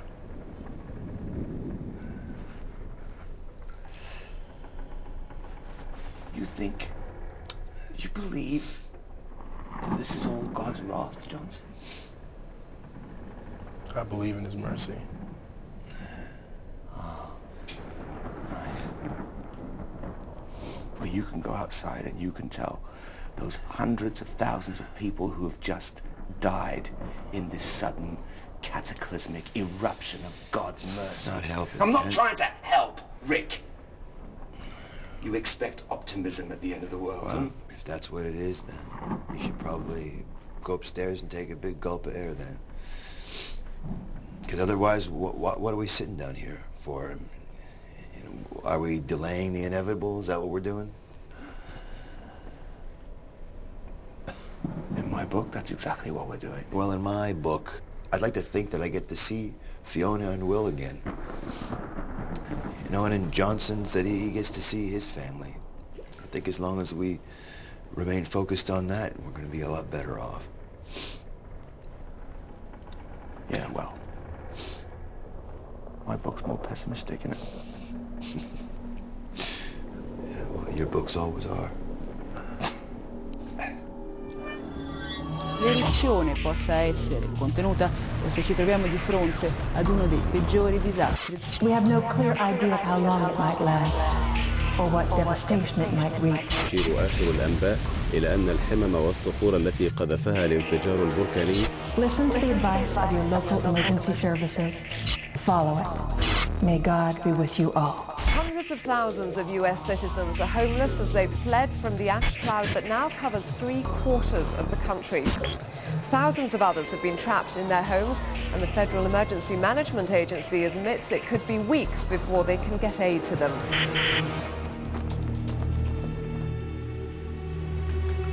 Good morning, sir. Good morning. Morning, all.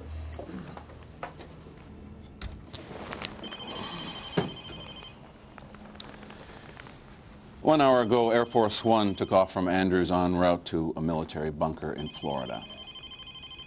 That information does not leave this room.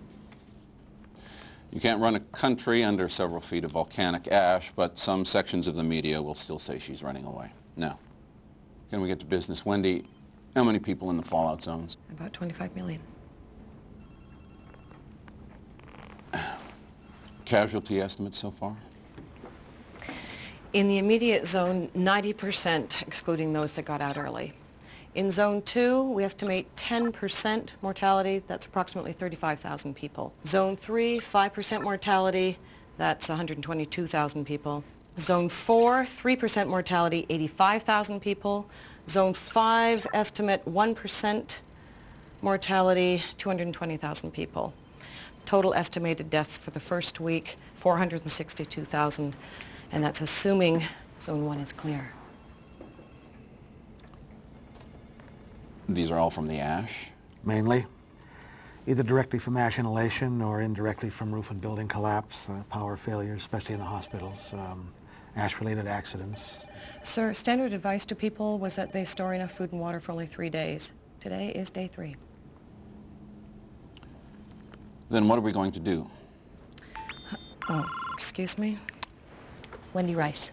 Well, even when it ends, we won't be able to fly for weeks with the ash still blowing around. So what are we actually talking about? You find a way. You don't just write off 25 million people. Good. Put him through. We've got Rick Lieberman here. Rick, can you hear me? Yeah, hang on. Yeah, we got you. Rick, we have 4 more vents open since yesterday. All right. Has Dave been able to model these? We can't raise Dave. Say that again? I'm sorry, Rick.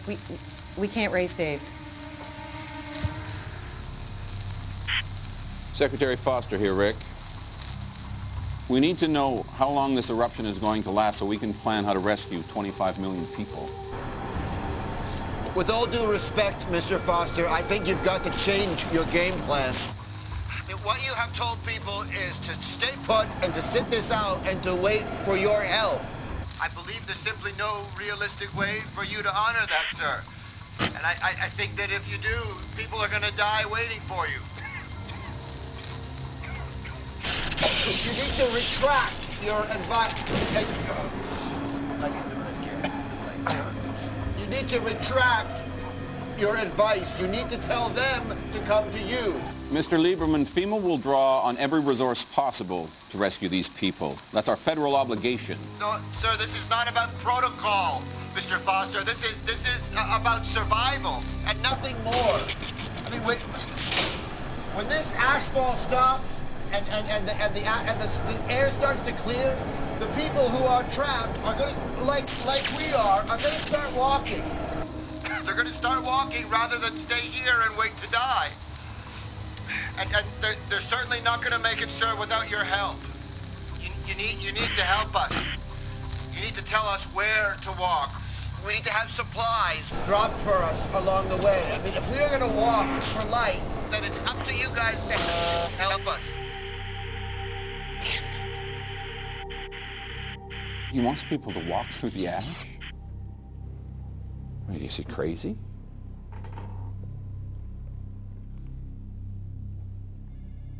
The added complication was that 8 out of 10 FEMA centers who would normally help to coordinate the rescue were out of action because they too were under the ash cloud.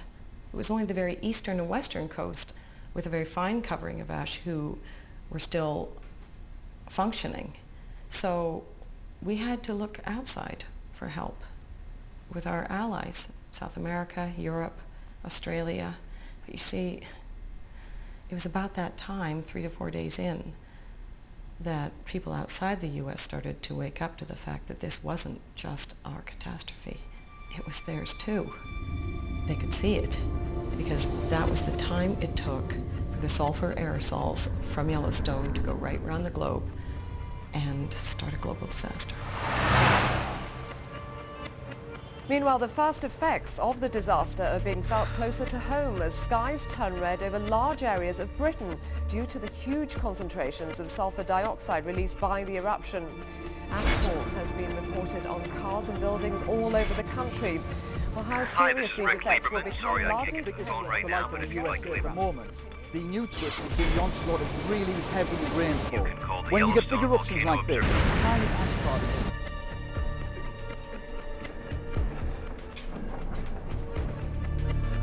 act as a nuclei for water droplets, so you get torrential rain.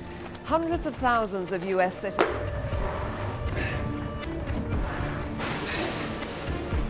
Lahars from the volcano swept 23,000 people to their deaths.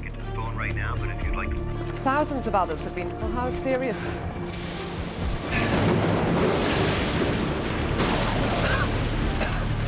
These effects will become largely depends on how long the eruption continues. Hi, this is Rick Lieberman. Sorry. Where are you?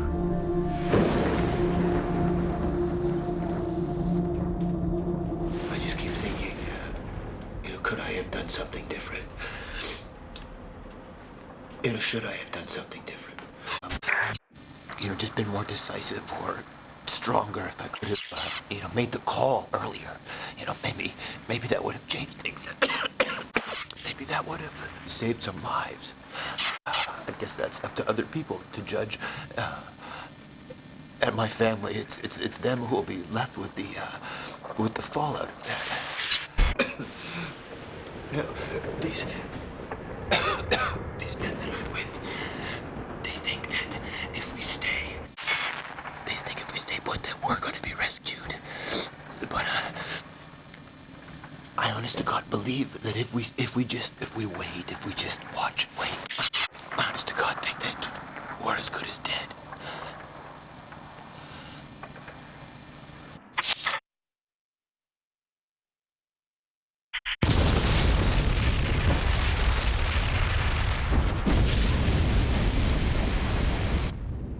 By day 5, over 2,000 cubic kilometres of ash and pumice had been dumped across the United States. 2,500 times more than the fallout from Mount St. Helens. But that was only about 10% of what was in the magma chamber. How much more would come out depended on how much more eruptible magma was down there. The country was already on its knees. Thousands of people dead, millions of others homeless. If it didn't stop soon, well, let's just say we were running out of options. We have just received reports that Mexican authorities closed the border 4 hours ago. According to aid workers in the area, 3 million people have now gathered at the Mexican border, many of them without shelter, food, or money. Maggie Chin, KCBZ News. They've closed the border? To U.S. citizens, yes. That's totally unacceptable. They're condemning people to death. The Mexicans say they can't cope with the numbers. Well, we're going to have to kick some ass. Well, I think the president might feel that right now is a bad time to invade Mexico, Bob. Can we move on? Yes, sir. All right, our best case scenario is if the eruption stops in 2 days. If that's the case, access to zones 1 and 2 won't be possible until at least 3 to 4 weeks after that. So it's unlikely we'll find any survivors. We can start supply drops into zones 3 through 5 about 2 weeks after the eruption ends if the weather is with us. But it's going to have to be piecemeal, depending on whether the satellite can find clean skies for the aircraft. That's too long. What about Rick's walk to life? We can't advise people to walk through the ash. It's just too dangerous. So we asking people just to sit there and starve to death? There are hundreds of thousands, maybe millions of people stumbling around out there, looking for help.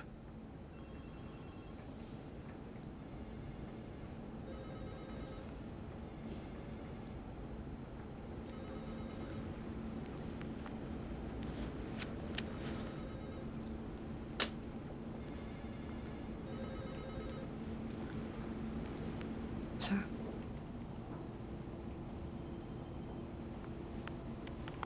All right. We'll go with walk to life. I need to hear a plan out of this room as to how to do that fast.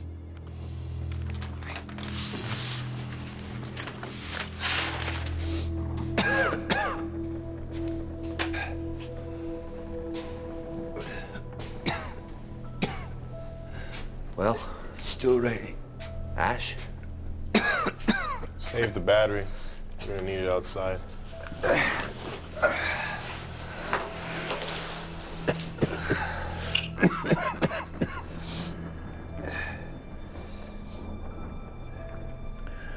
Johnson. Yeah. Would the Air Force be looking for you? For me? Yeah, you know. Leave no man behind and all that. That's the Rangers. So the Air Force does leave men behind? I guess. I should have joined the Rangers. Cheyenne's our best bet. We should head there. FEMA. FEMA knows we're here. They'll send somebody. Kenny, FEMA's got 25 million people to save. By the time they find us, we'll have starved to death. Not if we eat Johnson. Try it, man. Definitely a book in this when we get out. Oh, I don't know. One doesn't like to say I told you so.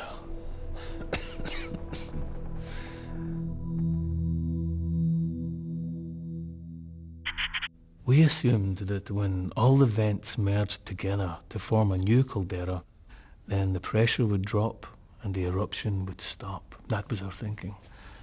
Then, on day 7, our seismographs began to pick up massive quakes, and we realized that the ground within the new caldera rim was beginning to collapse into the empty space left by the ejected magma.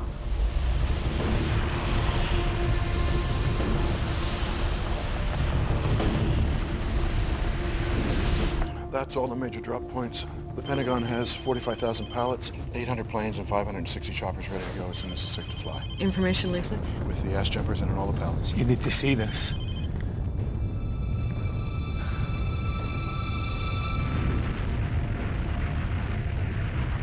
Does this mean... This means that the pressure holding the eruption column in the air is beginning to drop. It's a good thing. It's a good thing.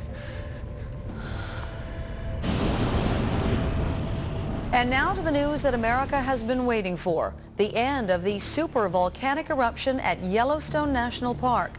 At 9:17 a.m. local time, the eruption column began to collapse. Ocurrida en el Parque Nacional de Yellowstone, Wyoming, Estados Unidos, parece haber llegado a su fin. 这是整个火山爆发当中具有关键性的转折点。 Huge pyroclastic surges, which radiated out over 100 miles from the base of the column, overwhelming the U.S. Air Force drone that's been monitoring the eruption. Across America, the overwhelming task of trying to bring aid to the estimated 29 million people trapped by the ashfall begins. Authorities now admit it'll take weeks, if not months, to reach those trapped closest to the volcano. We're gonna head back toward the interstate and then turn north. Any abandoned vehicles we come across along the way, I think we should stop and check them for water in the washer bottle, food, anything we can use. Okay. Okay. How far? Outskirts of Cheyenne are approximately 25 kilometers. You know, I've got to say, Richard, this has been a crappy book to us so far.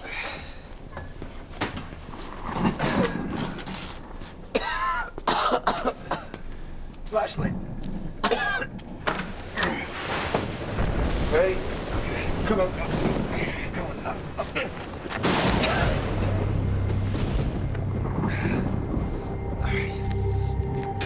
All right. You okay? All right.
used to be BC and AD, before and after Christ.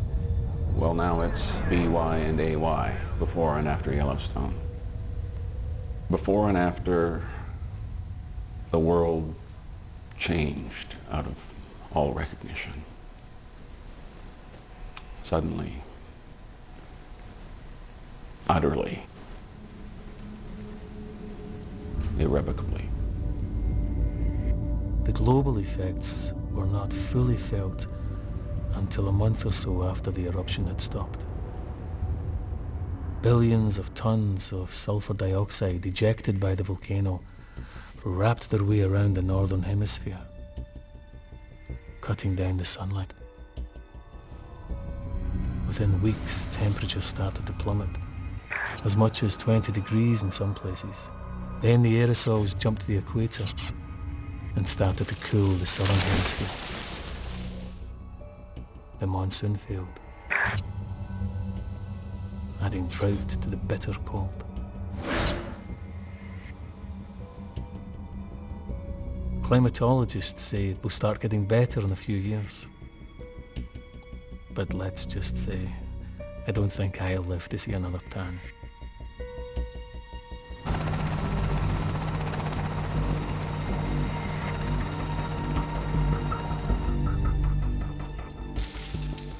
Clear up the scale of what we still have to do all this time on. 80% of the USA covered by ash.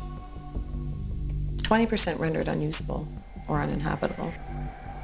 Cities and towns permanently abandoned. Billings, Cheyenne, Denver, Salt Lake City. I don't know how we've kept going, to be honest. I mean, just the animals. The livestock. Millions dead. Rotted where they fell. And the people.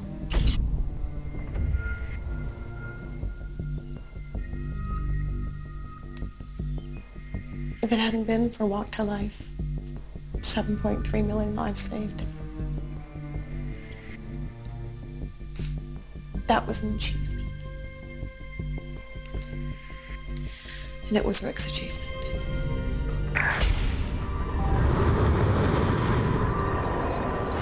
Not knowing was the hardest part. He called from Cheyenne, from the airport, with Ken. And then I didn't hear anything. Until Michael Eldridge called from FEMA to say they were in this bunker place. But safe. But then, when there was no news, I gave up all hope of ever seeing them again.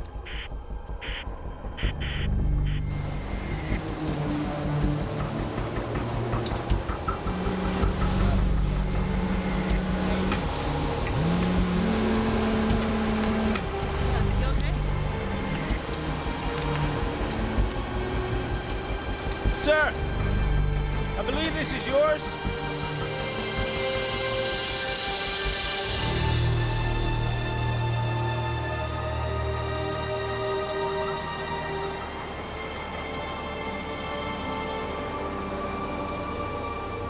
Why did I choose to come back?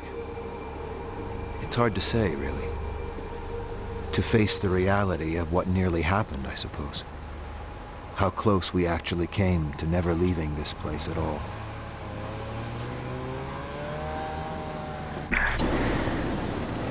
We were picked up in Cheyenne. And when the ash finally stopped falling, we were transported to Denver, where we waited with thousands of others for our turn to be rescued. It would be 3 months until the transatlantic routes opened up again, and I made it back to my family in England.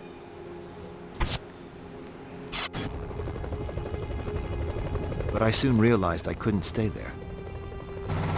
Not until I'd seen, for myself, what had happened to Yellowstone. The place I'd spent my whole life trying to understand.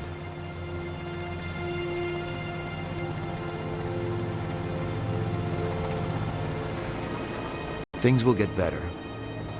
They will, eventually. Nature will recover. The world will recover. This, after all, is not only how life ends, it's also how life begins.